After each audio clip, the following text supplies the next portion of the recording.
In today's video, I'm going to teach you how to enable or disable COM add-ins in Microsoft Excel. Start by opening Microsoft Excel. You can open it from the Windows Start menu or from the taskbar if Excel is already pinned there. Once Excel opens and you see the Start screen, look near the upper left area and click Blank Workbook.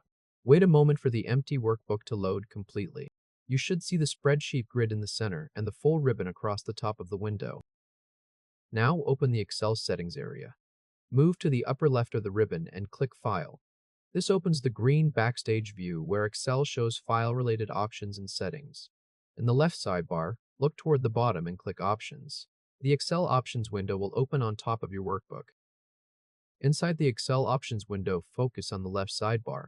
Click Add-ins. This page shows the add-ins that Excel knows about. In the middle of the window, you will see sections such as Active Application Add-ins and Inactive Application Add-ins. These lists help show which add-ins are currently running and which add-ins are installed or recognized but not currently active. Next, open the COM Add-ins Management window.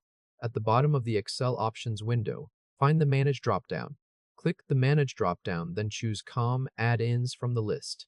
Once COM Add-ins is selected, click Go, which is just to the right of the dropdown. A new dialog opens on top of the Options window. This is the COM Add-ins dialog, and it lists every COM add-in installed on your machine, with a checkbox beside each one. To disable a COM add-in, first find an add-in that is currently checked. A checked box means that add-in is enabled. If Power Pivot appears in the list and is checked, use that one. If Power Pivot is not listed, choose any other add-in that is currently checked. Click the checkbox beside that add-in to remove the checkmark. This tells Excel to disable that COM add-in.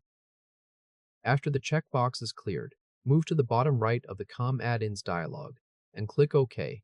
The dialog closes and you return to the Excel Options window. Now click OK again in the Excel Options window. This closes the Settings window and takes you back to the workbook. Look at the ribbon across the top of Excel. The tab that was added by that add-in is now gone.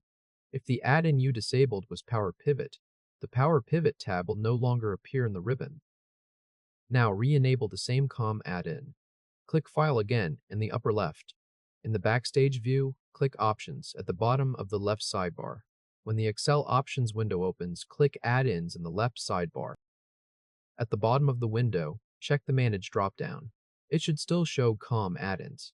If it does, click Go. The COM add-ins dialog opens again. Find the same add-in that you disabled earlier. Its checkbox should now be empty. Click the checkbox next to that add-in to add the checkmark back. This turns the COM add-in back on. Click OK at the bottom right of the COM add-ins dialog. Then, in the Excel Options window, click OK again to return to the workbook. Look back at the ribbon across the top of Excel. The Add-in tab is back. If you re-enabled Power Pivot, the Power Pivot tab appears again. If this helped, hit like and subscribe for more quick tutorials. Excel is now back in its original state, with the COM add-in re-enabled and its ribbon tab restored. You have opened the COM add-ins dialog, unchecked an add-in to disable it, and checked it again to re-enable it.